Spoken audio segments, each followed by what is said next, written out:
Allah subhanahu wa ta'ala se moque de ces personnes dans le Coran, de ceux qui vont aller honorer une tombe où on leur demande une aide par l'intermédiaire pour rapprocher d'Allah subhanahu wa ta'ala. Allah dit dans Surat Al-Araf, chapitre 7, verset 194, ceux que vous invoquez en dehors d'Allah sont des serviteurs comme vous, invoquez-les donc qu'ils vous répondent.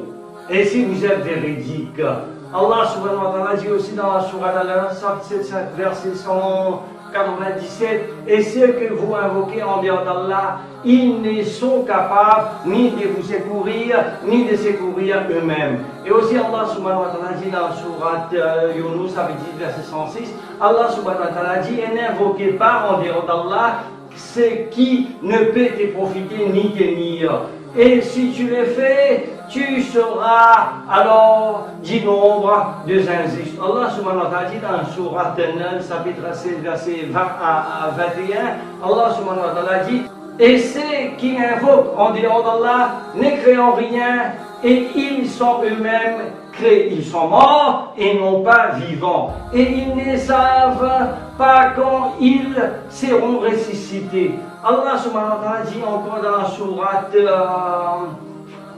Fatir, chapitre 35, verset 14, Allah subhanahu wa ta'ala dit, si vous les invoquez, ils n'entendront pas votre prière, et même s'ils l'entendaient, ils ne sauraient vous répondre. Allah subhanahu wa ta'ala dit, les jours du jugement, ils vont nier votre associé, et nul ne peut te donner des nouvelles comme celui est parfaitement informé. Tous ces textes soufis ont été utilisés par de nombreux imams, parmi les sunnites, chiites, soufis, asrafis, qadiani, deobandi, bareloui, etc.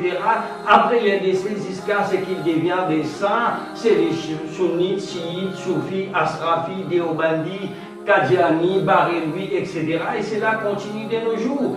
Quiconque qui devient saint, il ne doit être choisi que par Allah, subhanahu wa ta'ala, le créateur des cieux et de la terre, et non pas par le peuple après sa mort.